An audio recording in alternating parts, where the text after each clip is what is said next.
وجہ یہ بھی کہی جا رہی تھی کہ محمد شریف صاحب اس وقت اتنے نوجوان نہیں تھے، ظاہر عمر رسیدہ تھے اور کام کے برڈن کے باعث وہ اور نئی جگہ تھی، کاروبار کو صحیح طرح سے شروع نہیں کر پائے، ایک بار پھر وہ پاکستان لوٹ آئے۔ بھٹو حکومت کے خاتمے کے بعد شریف فیملی پر قسمت کے دروازے ایک بار پھر کھل گئے اور ابا جی کی کوششوں کے باعث انہیں نہ صرف اتفاق فاؤنڈری ایک بار پھر واپس مل گئی، بلکہ مستقبل میں ایسے معاملات سے بچنے کے لیے میاں محمد شریف نے اپنے بچوں کو سیاست میں لانے کا فیصلہ کیا اور اس ضمن میں جنرل ضیاء الحق کی خوشنودی کا حصول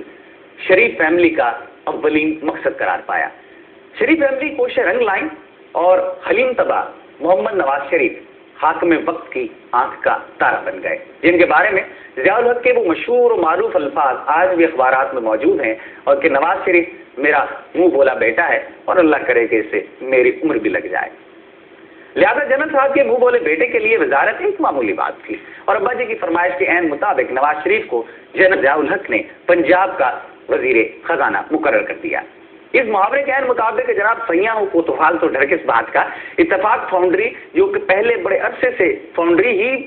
رہی، یکدم اس نے ایک بہت بڑے گروپ کی صورت اختیار کر لی اور خصوصاً 80 کی دہائی میں یہ ترقی بہت زیادہ تیز رہی اور اب اس کے احساس سے ایک اندازے کے مطابق بلینز آف ڈالرز میں ہیں۔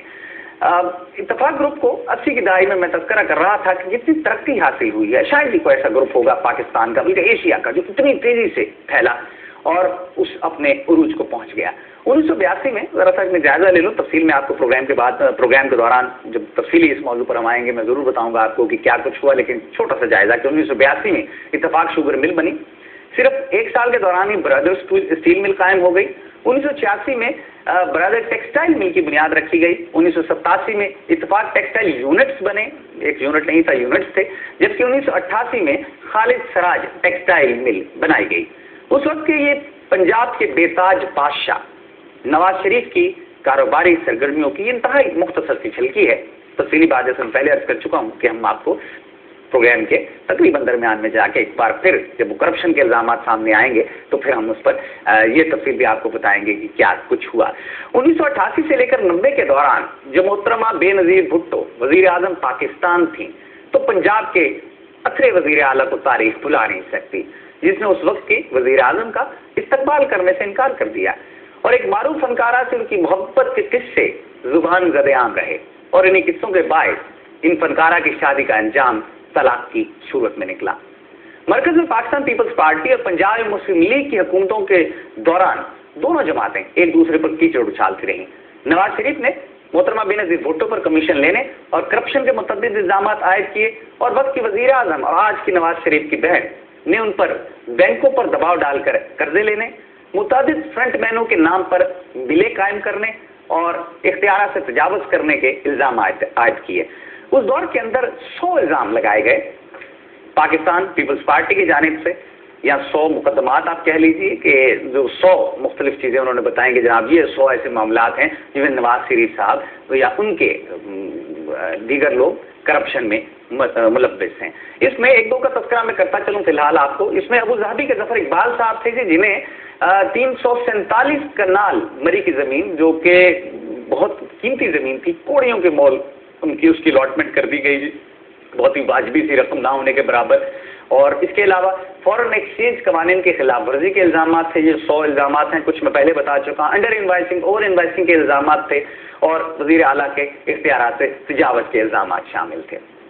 اس میں انٹرسٹنگ پوائنٹ جب وزیر اعلیٰ کے آپ کو یاد ہوگا کہ اسمبلی میں نے ایک دن کے لیے قانون تبدیل کر دیا تھا، نائب تحصیلداران کے لیے تعلیمی قابلیت میٹرک قرار پائی تھی اور پھر جتنے چاچے مامے بھانجے جس نے ابلائج کرنا تھا جس کو ان کی تعیناتی ہوئی تھی اور پھر دوبارہ قانون واپس آ گیا تھا کہ نہیں جی نائب تحصیلدار کے لیے جو پرانی کوالیفیکیشن ہے وہی رہے گی۔ اور ایک اور مشہور عام سلسلہ جس پہ اکثر ہمارے وکلا بھائی بات کرتے ہیں، خدا جانے اس میں کتنی صداقت ہے، کہ ایک میٹرک فیل کو جج بنا دیا گیا تھا۔ بہرحال ظاہر ہے اختیارات ہوں، ہاتھ میں وقت ہوں تو جناب کچھ بھی ہو سکتا ہے۔ قانون کے ساتھ آپ ایک دن میں قانون بدل دیں، اگلے دن قانون واپس وہی کر دیں، آپ کو کوئی ہاتھ بھی نہیں لگا سکتا کہ وہ قانون کے دائرے کے اندر رہتے ہوئے آپ نے کھیلا ہے۔ بہرحال اس ساری صورتحال میں جب وزیر اعلیٰ وزارت اعلیٰ کا دور گزرا اور صحیح کھیل کا اندازہ ہوا شریف فیملی کو، تو انہوں نے اپنی نگاہیں شریف خاندان نے پنجاب کی بجائے مرکز کی نشست پر گاڑ لی کہ اب